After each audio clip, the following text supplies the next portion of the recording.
स्वागत है आपका बिग ब्रेकिंग में। खबरों के साथ मैं हूं रीनू यादव। शुरुआत करेंगे इंदौर की बड़ी खबर के साथ, जहां पर फैक्ट्री में आग लगने का मामला सामने आ रहा है। फैक्ट्री में आग से दहशत फैल गई है। दमकल की गाड़ियां मौके पर मौजूद हैं। बड़ी जानकारी आपको दे रहे हैं इंदौर से, जहां पर फैक्ट्री में भीषण आगजनी की घटना हुई है। फैक्ट्री में आग से दहशत का माहौल बन गया।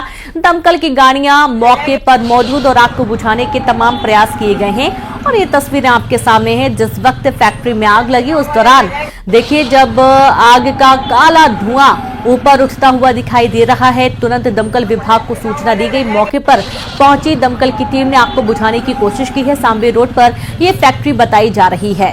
बड़ी खबर है, इंदौर से संवाददाता मिथिलेश जुड़ गए। मिथिलेश, फैक्ट्री में आग लगने का मामला, कैसे आग लगी है और क्या कुछ अपडेट अभी?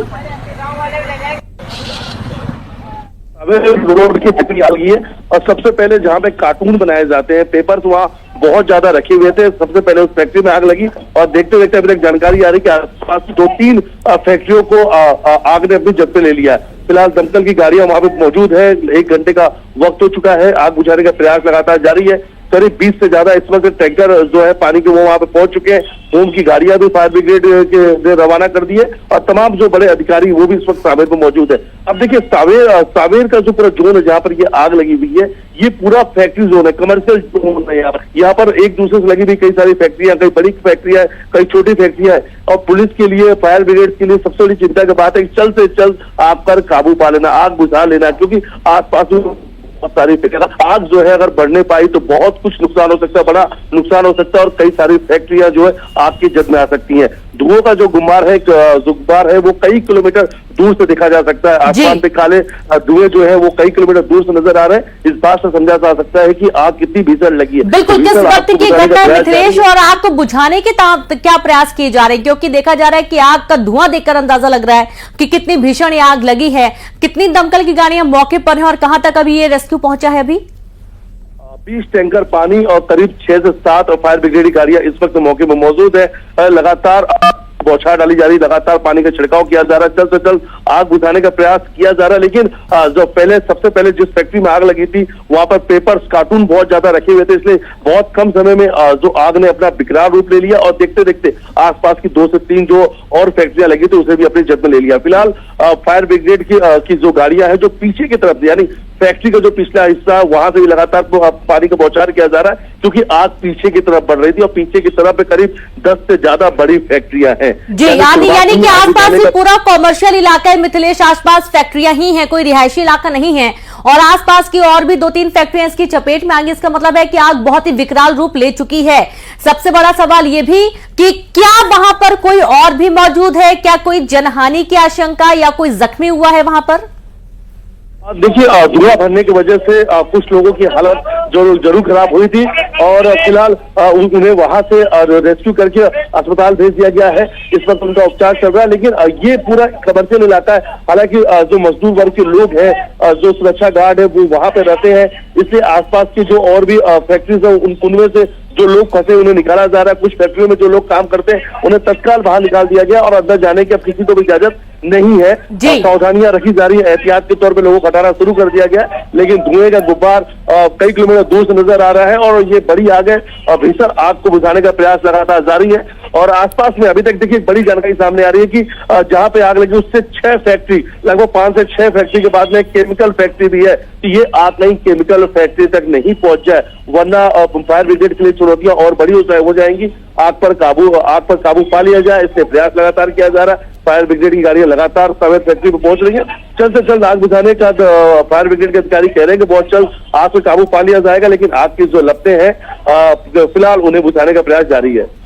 जी बिल्कुल, बहुत शुक्रिया आपका मिथिलेश तमाम जानकारी देने के लिए। और फिलहाल आग को बुझाने की तमाम कोशिशें की जा रही हैं। करीब 20 जो टैंकर हैं वो पहुंचे आग को बुझाने के लिए और आसपास की 3 फैक्ट्रियां भी इसकी चपेट में आ चुकी हैं। एमपी का धन कुबेर, जी हां, एक आम सा सिपाही 7 साल की नौकरी में बन गया मध्य प्रदेश का धन कुबेर। सुनने में थोड़ा अजीब लग रहा है पर यह सच है। सौरभ शर्मा जो मध्य प्रदेश परिवहन विभाग में एक कांस्टेबल था, आज एमपी के धन कुबेर के नाम से जाना जा रहा है। लोकायुक्त की छापेमारी कार्रवाई में जो खुलासे हो रहे हैं वो बेहद ही चौंकाने वाले हैं। सौरभ की संपत्ति देख अधिकारी तक हैरान हैं और अब इस मामले में सियासत भी शुरू हो चुकी है। क्या है काली कमाई के धन कुबेर की इनसाइड स्टोरी, इस रिपोर्ट में देखिए।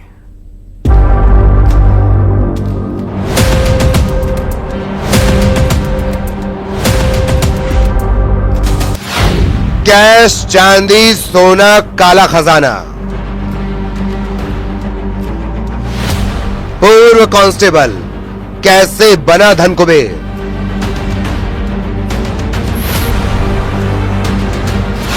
दौलत बेशुमार, कितने राजदार। सौरभ शर्मा की इनसाइड स्टोरी।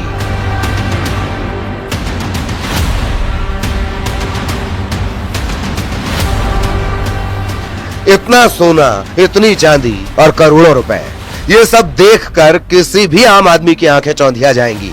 जैसे ये सब देखकर इन अधिकारियों की आंखें फटी की फटी रह गईं। इतनी संपत्ति किसी आम आदमी के पास हो, यह मुमकिन नहीं है, लेकिन यह संपत्ति मिली है मध्य प्रदेश परिवहन विभाग के पूर्व कांस्टेबल सौरभ शर्मा के पास, जिन्होंने मात्र 7 साल की नौकरी में इतनी संपत्ति इकट्ठा कर ली। हैरान हो गए ना? 7 साल की नौकरी, वो भी कांस्टेबल पद पर, फिर इतना पैसा कहां से आया? ये सवाल अपने आप में बड़ा है और इस सवाल का जवाब ढूंढ रहे हैं आयकर और लोकायुक्त विभाग के तमाम अधिकारी। लेकिन जवाब की जगह इन अधिकारियों को मिल रही है सिर्फ काली कमाई वाली संपत्ति।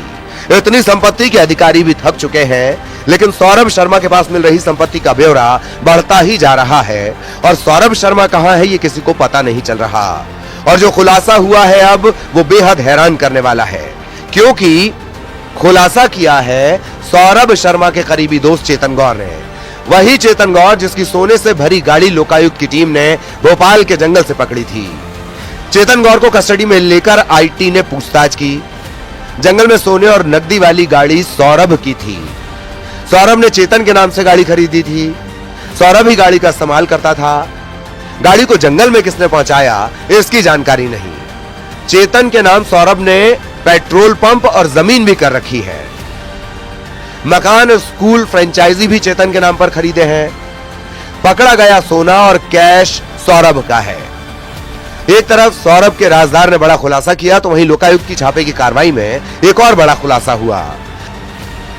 सौरभ शर्मा एनजीओ की जमीन पर स्कूल बना रहा है और परिवार के सदस्यों को चेयरमैन और डायरेक्टर बनाया हुआ है। आपको बता दें कि निजी स्कूल की फ्रेंचाइजी से सौरभ शर्मा स्कूल शुरू करने वाला था।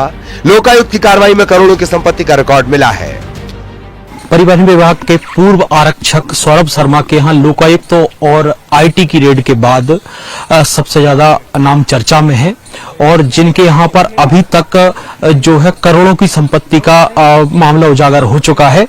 और उसमें एक और नया खुलासा ये हुआ है कि वो एक निजी स्कूल की फ्रेंचाइजी खोलने वाले थे और जिस नाम से फ्रेंचाइजी खोलने वाले थे उसका उन्होंने एक सामाजिक संस्था रजिस्टर्ड कराई, एक स्कूल खुलता और जिसकी जो है उनकी मम्मी के नाम से, माताजी के नाम पर उसको संस्था को रजिस्टर्ड कराया और जिसकी जो डायरेक्टर थी उस सौरभ शर्मा की पत्नी को बनाया गया था। अब जरा एमपी के इस धन कुबेर की काली कमाई को और करीब से जान लीजिए, आपकी भी आंखें फटी रह जाएंगी।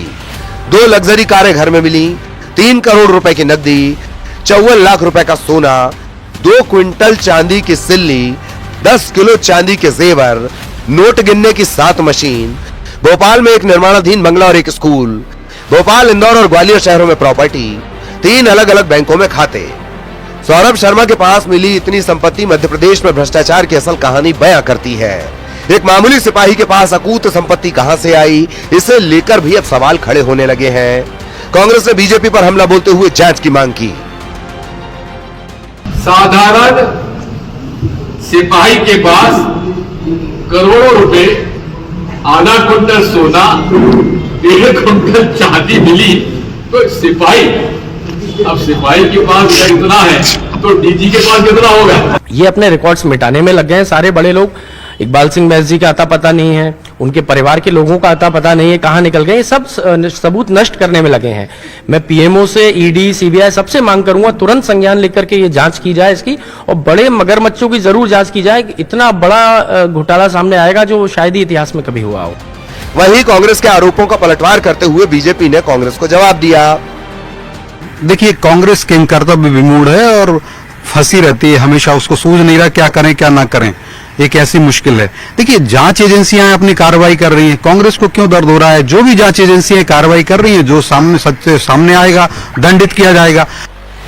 सौरभ शर्मा को लेकर विवाद बढ़ता जा रहा है तो वहीं बीच में एक वीडियो सामने आ गया जो इस पूरे कांड को दुबई कनेक्शन की तरफ जोड़ रहा है।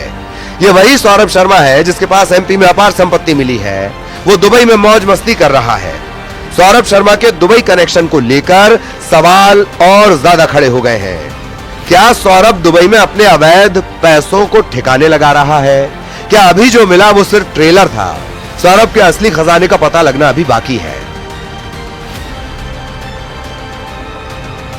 भोपाल, ग्वालियर, इंदौर में करोड़ों की संपत्ति, घर में करोड़ों के जेवर, अपार कैश। एक सिपाही जिसने मात्र 7 साल नौकरी की, उसके पास कहां से आया?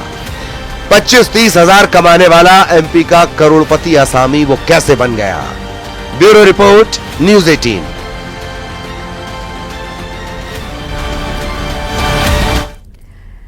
और चलिए सिद्धू करेंगे दिल्ली का, जहां पर इन्वेस्टर्स मीट में